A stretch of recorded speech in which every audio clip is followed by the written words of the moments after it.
El libro de los Hechos, cuando nosotros vamos a lo que está ocurriendo en este pasaje, nosotros vamos a ver cómo Pedro y Juan habían sido cuestionados por los dirigentes religiosos de ese momento.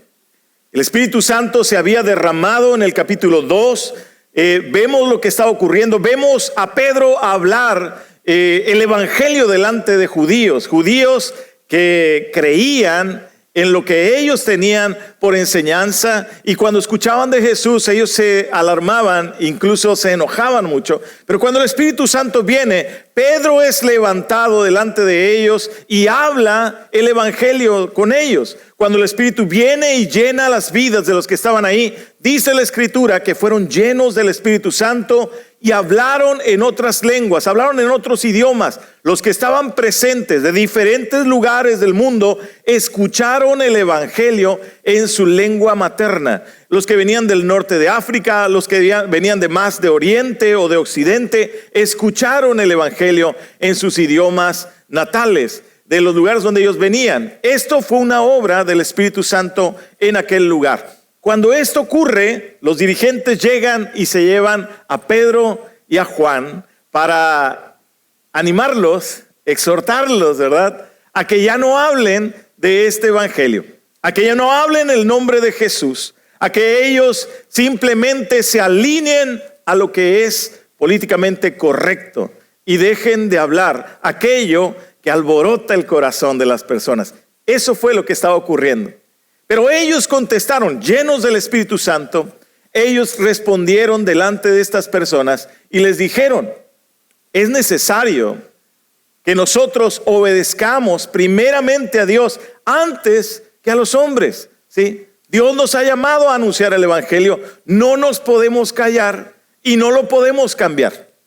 Esa fue la actitud que ellos tenían. Cuando ellos vieron que eso estaba ocurriendo, les exhortaron fuertemente. Y hermano, no estamos hablando de cualquier cosa. O sea, cuando hablamos, el hecho de que fueran líderes religiosos no significa que estaban ellos sentados con una actitud pasiva. No, recuerde, líderes religiosos en el tiempo de Jesús, esas personas habían mandado a matar personas.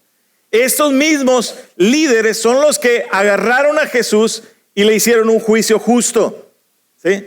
Que en la madrugada se lo llevaron, lo pusieron ante el concilio, hicieron algo express, y en el mismo momento de la madrugada ellos lo juzgaron, lo encontraron culpable y lo condenaron, y para la mañana ya lo tenían listo para que por la tarde fuera crucificado, ¿sí? Imagínense, así de rápido hacían las cosas. Ellos eran los que estaban exhortando a Pedro y a Juan. Ellos, los que habían pensado y hablado entre ellos: debemos hacer algo también con aquel Lázaro, ¿verdad?, que dicen que Jesús lo resucitó, y la gente anda alborotada y se va detrás de Jesús a causa de ese testimonio. Necesitamos desaparecerlo. Imagínense, no estamos hablando de gente pacífica y tranquila. O sea, cuando aquí les están animando, entre comillas, a que dejen de hablar de esto, están hablando en serio, hermano. Están hablando algo muy serio. Están hablando acerca de la vida. No los mataron ahí porque no les convenía, no porque fueran buenas personas. Era porque no les convenía. La gente estaba muy atenta a lo que estaba ocurriendo, y ellos sabían que si hacían eso, en ese lugar, la gente se les iba a dejar venir encima. Entonces ellos no lo hacen. Pero ellos no son tontos, ellos estaban buscando el momento. Ahorita los vamos a asustar, los vamos a atemorizar para que dejen de hablar. Y si no, vamos a buscar la manera de desaparecerlos, ¿no? Imagínense. O sea, no son las noticias del día de hoy, eran las noticias de aquel día, ¿sí? Después de esto es que viene este pasaje que nosotros acabamos de leer en el versículo 23. Y puestos en libertad vinieron a los suyos y contaron todo lo que los principales sacerdotes y los ancianos les habían dicho. Ellos comienzan a hablar y les dicen: está pasando esto, nos ha ocurrido esto, ¿sí? Y cuando ellos escuchan, versículo 24 dice: y ellos, habiéndolo oído, ¿qué hicieron, hermano? Dice, se juntaron, se llenaron de armas y dijeron: ahorita los vamos a derrocar. No, dice el versículo 24: y ellos, habiéndolo oído, alzaron unánimes la voz a Dios y dijeron, y ahí viene una oración poderosa. El título de este mensaje es una oración que hace arder el corazón. Una oración que hace arder el corazón. Y hoy quiero que nos enfoquemos en lo que ellos oraron, ¿sí? ¿Qué es lo que estos hombres llenos del Espíritu Santo oraron delante de Dios al ser perseguidos, al ser amedrentados, al ser... se me fue la palabra. Al sentirse amenazados, al ser amenazados? ¿Qué es lo que estos hombres oraron? ¿Qué es lo que tú y yo hacemos cuando alguien nos amenaza por causa de nuestra fe? ¿Qué es lo que tú y yo hacemos cuando alguien, cuando estábamos en la escuela tal vez, se burlaba de nuestra fe? Sabes, tengo un sobrino, acaba de entrar a secundaria, y él, les he platicado de él en otras ocasiones. Fíjense, para que mis hijos descansen el día de hoy, ¿verdad? También hablo de mis sobrinos. Mi sobrino es un muchachito, un niño, estaba en primaria, que adolescente ya, ¿verdad? Porque si no se ofende si dicen un niño.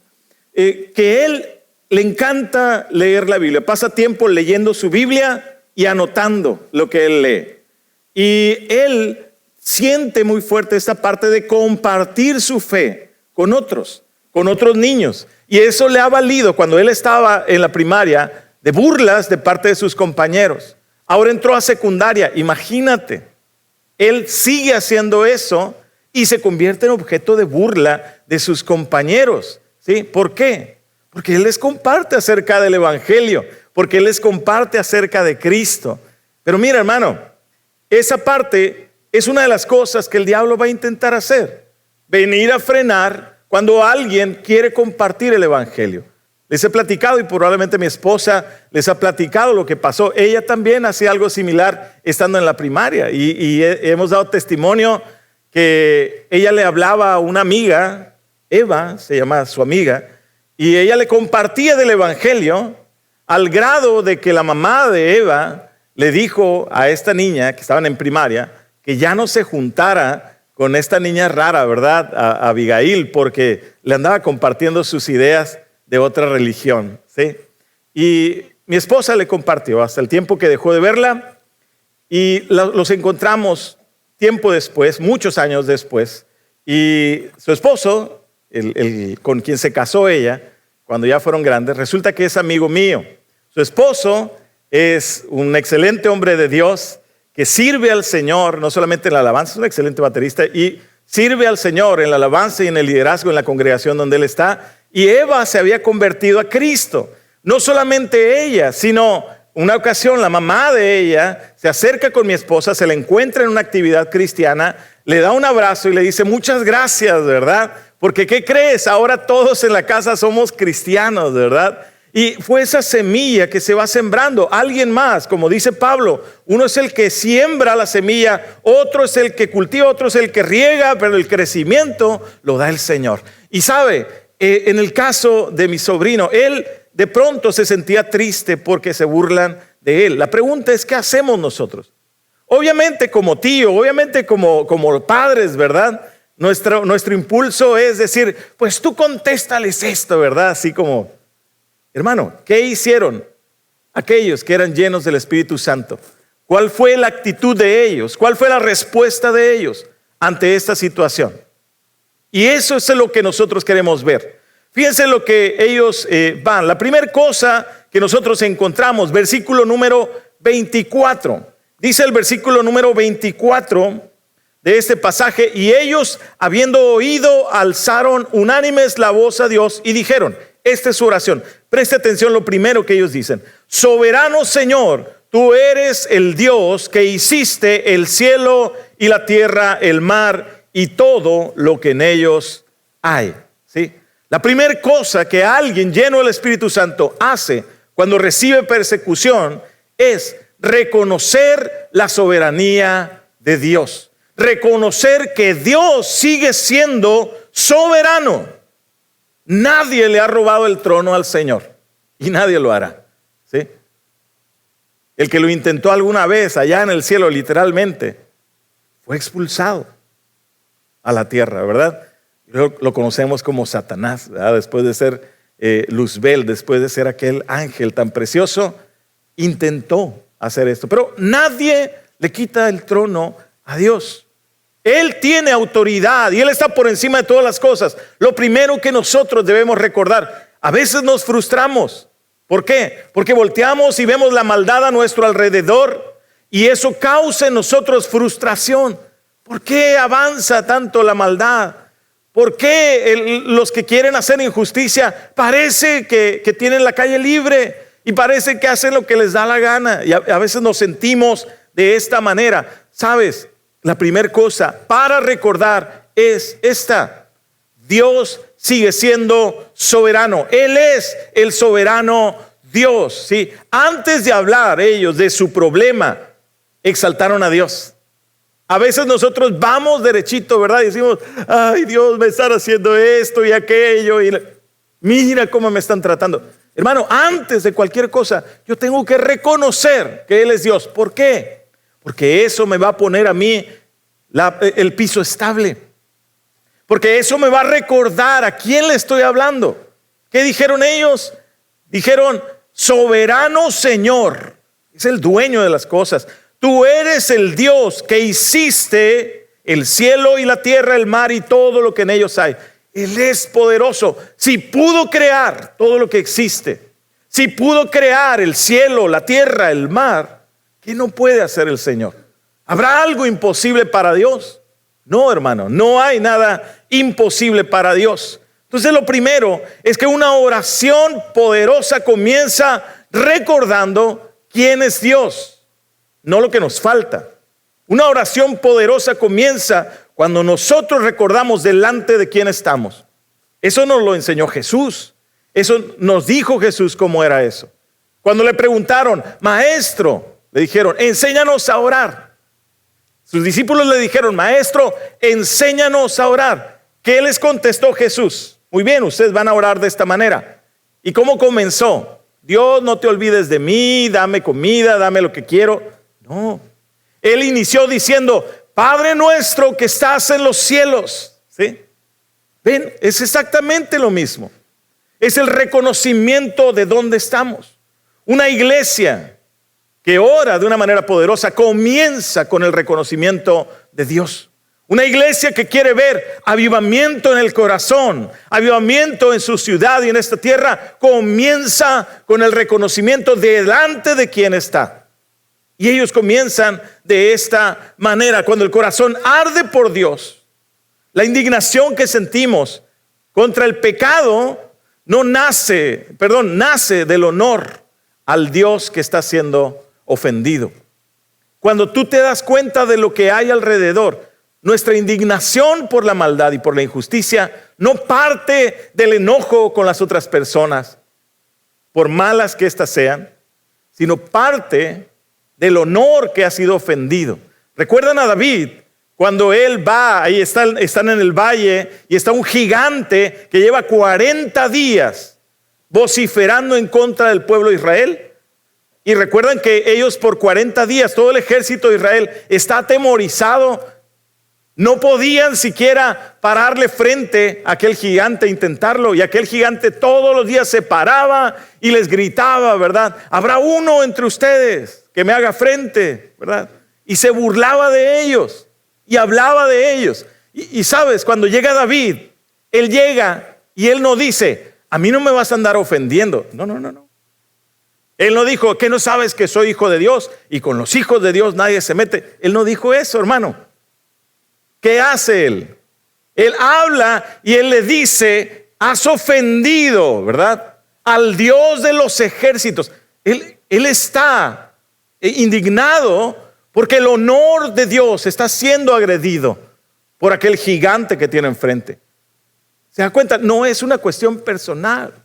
No es una cuestión de lo que a mí me están haciendo. Nos están menospreciando porque somos iglesia. No. Están ofendiendo el honor de Dios. De ahí parte esta indignación. Entonces Entonces ellos reconocen delante de quién están. Número 2, lo encontramos en el versículo 25 y 26. Seguimos en Hechos, capítulo 4, versículo 25 y 26. Que por boca de David, tu siervo, dijiste, ¿por qué se amotinan las gentes y los pueblos piensan cosas vanas? Se reunieron los reyes de la tierra y los príncipes se juntaron en uno contra el Señor y contra su Cristo. ¿Sí? ¿Y por qué hace referencia a eso? Bueno, número 2, recordaron la palabra profética que Dios ya había hablado. ¿Sí? ¿Por qué se amotinan las gentes? ¿Sí? ¿Sabes? Debemos recordar algo. Yo les he dicho varias veces acerca del propósito de la profecía apocalíptica en la Biblia y de la profecía en general. ¿Cuál es el propósito de la profecía? Mira, mucha gente le encanta escuchar cosas proféticas, ¿sí? Quiero escuchar algo profético. Pero ¿sí sabes para qué es la profecía bíblica? ¿Sí sabes para qué es la profecía? La profecía tiene un propósito esencial. Cuando habla acerca de las cosas futuras, cuando hablas acerca de las cosas pasadas, cuando nos habla de los acontecimientos, la razón de ser de la profecía es para cuando pasen aquellas cosas, nosotros descansemos sabiendo que Dios ya lo sabía, que Dios ya conocía los acontecimientos desde antes de que pasaran. Oye, el mundo se volvió un caos. Dios ya nos había dicho. Dios ya lo sabía. No le toma por sorpresa. No se le sale del plan. No va a decir Dios, ¿y ahora qué hago? Mira, no me hicieron caso. No, Dios conoce todas las cosas. La profecía nos habla de que el Dios soberano, al cual adoramos, al cual clamamos, ya conoce de antemano todas las cosas. ¿Sí? Y por eso ellos citan este pasaje. Dice, nosotros sabemos, recordamos, ellos recuerdan el Salmo número 2. Están citando el Salmo número 2. Están hablando y dicen, Dios ya lo había dicho. Desde hace muchos años, Dios ya sabía lo que iba a pasar.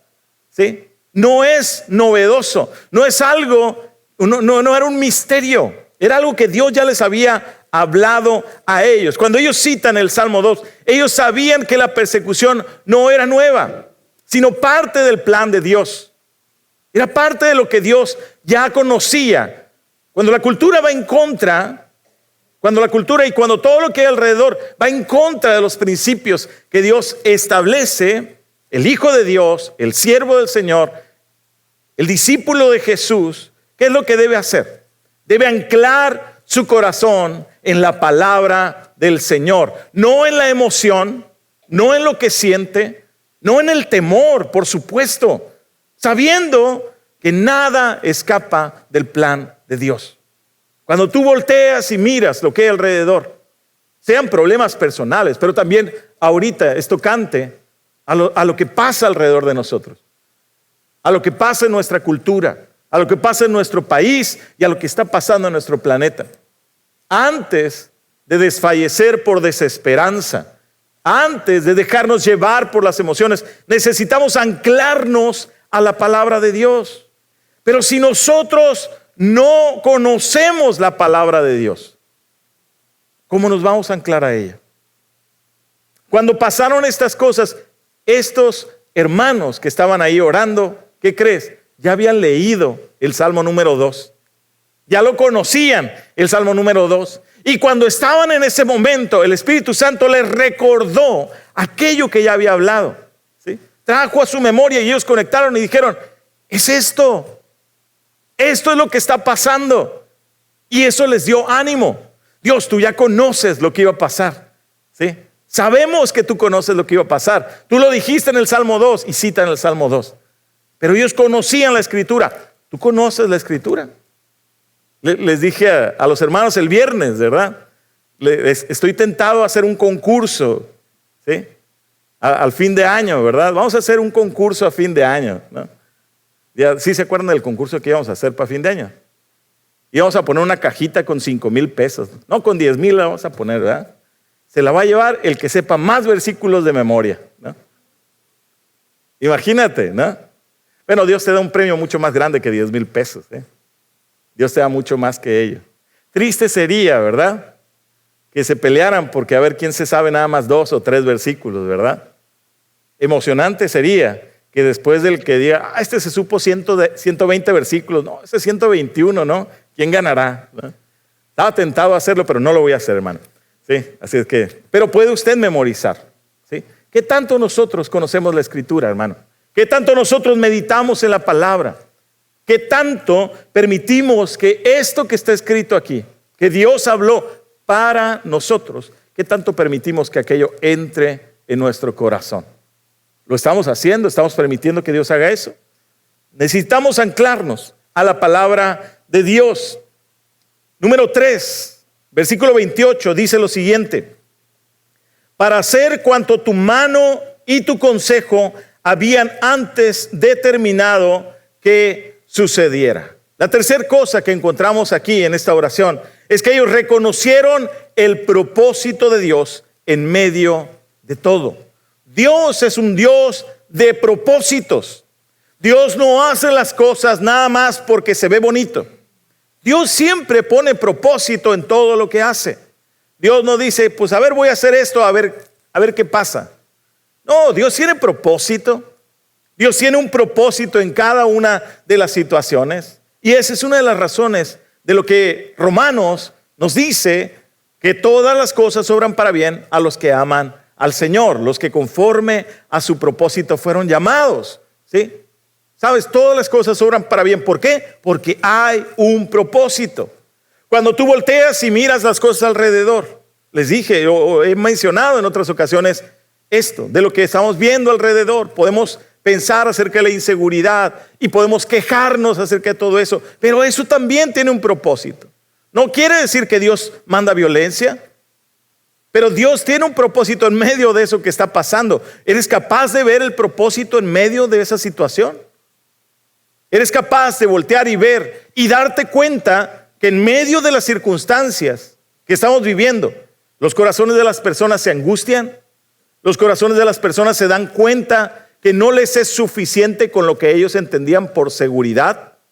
¿Te das cuenta cómo Dios está poniendo delante de su iglesia la tierra preparada para escuchar el evangelio de aquel que nos ha amado, de aquel que nos da verdadera seguridad y verdadera paz? ¿Alcanzas a ver esa parte? Porque ellos sabían que había propósito.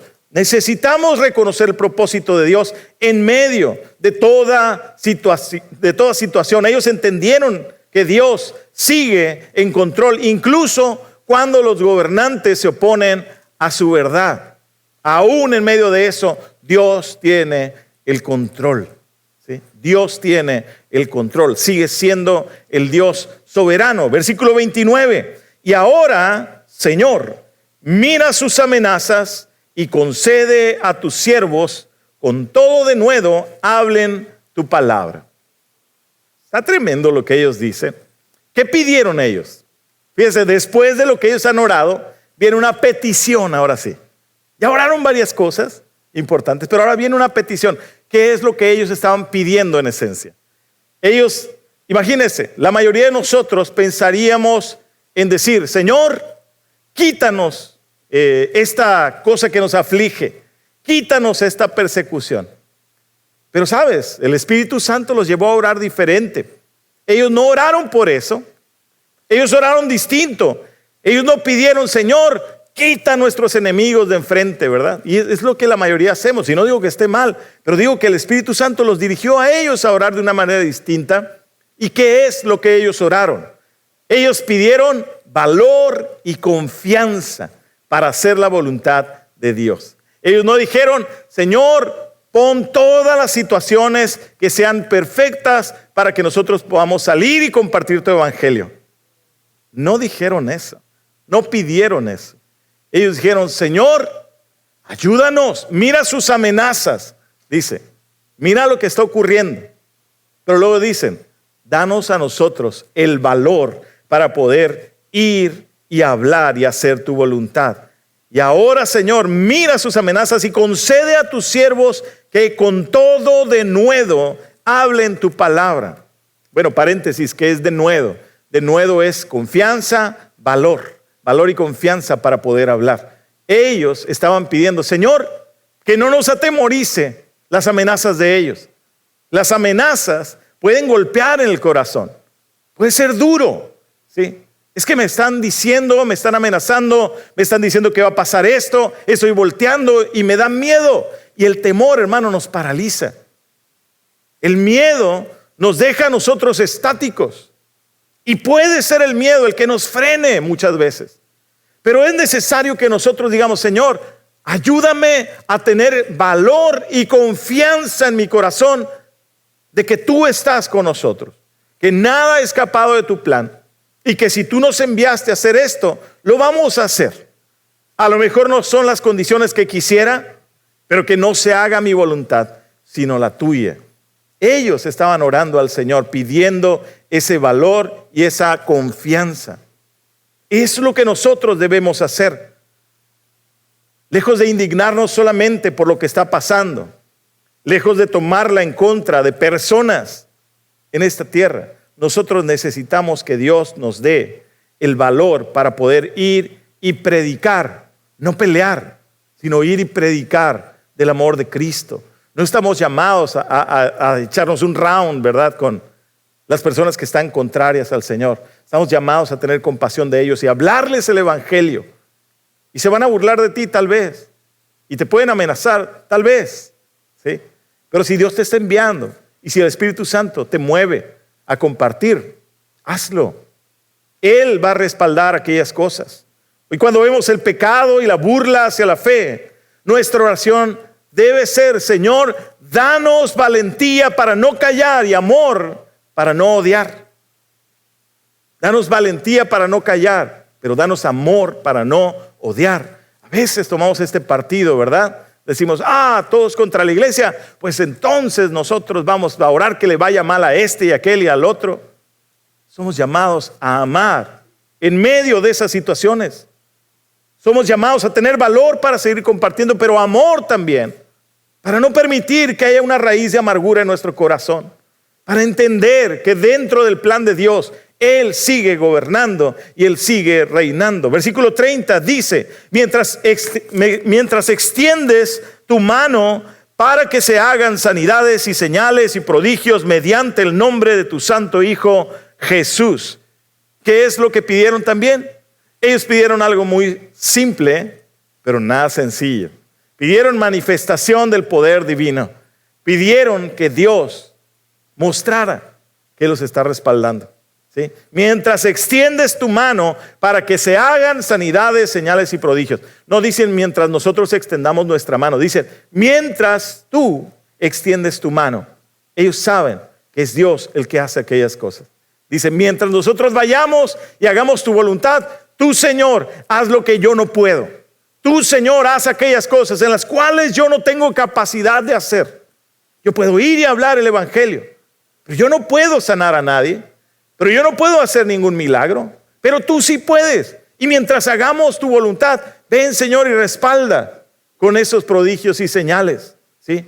Ellos sabían que solo el poder del Espíritu puede confrontar y transformar este mundo.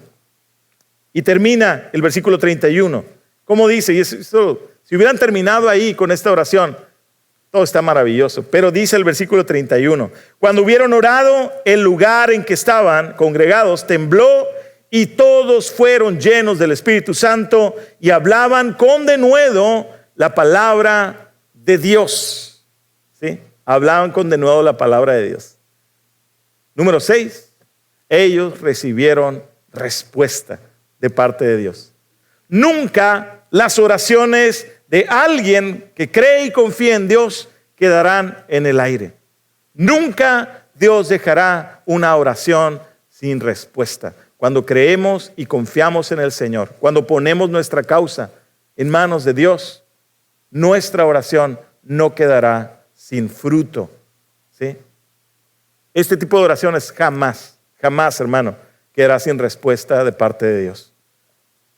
Concluyendo, hermano, hoy vivimos en días en los cuales el pecado se ha normalizado en muchos aspectos, en muchas áreas. La verdad, se dice que no hay verdad absoluta, se dice que solo hay verdades relativas, que lo que hoy es verdad, mañana puede no serlo. Pero hermano, sí existe una verdad absoluta. y se llama Cristo Jesús. Él es el camino, la verdad y la vida. Y Él no cambia.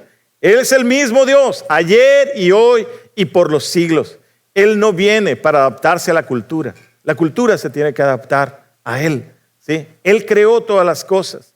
Y en medio de todo eso, como iglesia, nosotros no debemos reaccionar con miedo, no debemos reaccionar con vergüenza, sino con una indignación santa, válgame la expresión, ¿verdad? Con una indignación santa por lo que está ocurriendo a nuestro alrededor, que nos lleve a nosotros a interceder por los demás con poder. No es pedir soluciones mágicas, hermano. No es decir, Señor, acaba con todo lo malo, ¿verdad? Es decir, Señor, ayúdame a tener el valor para hacer tu voluntad.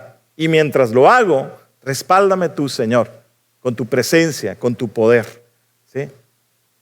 Necesitamos una generación, hermanos, de creyentes que no solo se indigne, hermano, sino que arda el corazón, que ore hasta que el lugar tiemble como pasó con ellos y que el Espíritu llene de nuevo a su pueblo en todo momento. Esta tierra necesita eso, esta tierra necesita escuchar eso, que usted se pare.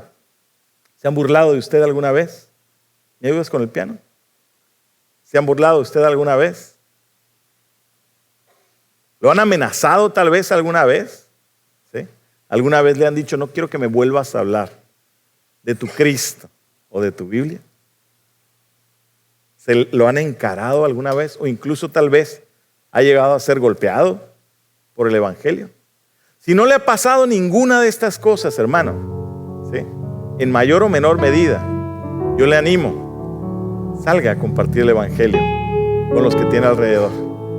Porque es posible que eso es señal de que nosotros no estamos compartiendo el Evangelio. Miren, el Evangelio en sí mismo es confrontativo. El Evangelio no es una palabra tierna y bonita, es una expresión de amor. Pero entienda de esta manera, hermano, esa expresión de amor conlleva un llamado bastante violento. ¿Cuál es ese llamado? A morir a uno mismo. Nadie quiere morir a sí mismo. Nadie quiere rechazar o dejar de lado sus propios anhelos, sus propios planes, sus propios deseos y sus propias pasiones. Nadie. El llamado del Evangelio en sí, usted lo puede decir de la manera más tierna del mundo si usted quiere. Pero el llamado del Evangelio sigue siendo el mismo. Dios te ama tanto que tú necesitas renunciar a ti, morir a ti, para que Cristo venga y te haga una nueva criatura. Y lo puedes decir con todo el amor del mundo, pero eso implica algo violento. Cuando nosotros compartimos el Evangelio, sí o sí vas a encontrarte con oposición, no solamente una vez, en varias ocasiones. Habrá quien no ponga oposición, pero sí habrá otros que van a poner oposición. Va a haber otros que se burlen de lo que tú estás haciendo, van a menospreciar lo que tú les estás hablando. Pero necesitamos en este tiempo levantar la voz y no quedarnos callados. No somos llamados a condenar personas, ¿sí?, pero somos llamados a anunciarles del juicio venidero. Somos llamados a anunciarles de la gracia que hay en Cristo Jesús para poder escapar de ahí. Somos llamados a abrir nuestra boca, hermano, y ese es el llamado de Dios en este día para nosotros. Ponte de pie en esta mañana. Yo te voy a pedir que puedas cerrar tus ojos donde tú estás, levantar tu corazón en una oración delante del Señor y decirle: Señor, ven, dame esa capacidad y ese poder de hablar con denuedo tu evangelio, de vivir sin temor y con confianza el evangelio de Cristo. Amado Señor, hoy nos presentamos delante de tu presencia, Dios. Hoy traemos nuestra vida delante de ti. Hoy te pedimos, amado Señor, ven y pon en nuestro corazón esta confianza y este valor, Señor, para vivir el evangelio, pero también para hablarlo a las personas. para poder ir y llevar tu mensaje en medio de un mundo que se ha desviado y que va hacia la perdición eterna. Enséñanos a amar de tal manera a nuestro prójimo que podamos, Señor, renunciar a nuestra comodidad y exponernos a la burla, a la crítica y aún a la persecución, Señor, con tal de amar a otros y llevarles tu evangelio. Despierta el corazón ardiente de una iglesia que te reconoce como el Dios todopoderoso, como el Dios soberano. Despierta el corazón de una iglesia que clama a ti, que se ancla en tu palabra, Señor. Una iglesia que pide tu favor, Señor, para hacer tu voluntad. Y respalda, Señor, con tu mano, Señor, con prodigios y señales cada vez que nosotros anunciamos tu evangelio, Señor. Levanta, Señor, un pueblo que tiene un corazón ardiente por ti, Señor, por tu evangelio y por ganar, Señor, a otros para ti. En el nombre de Jesús, Señor. En el nombre de Jesús.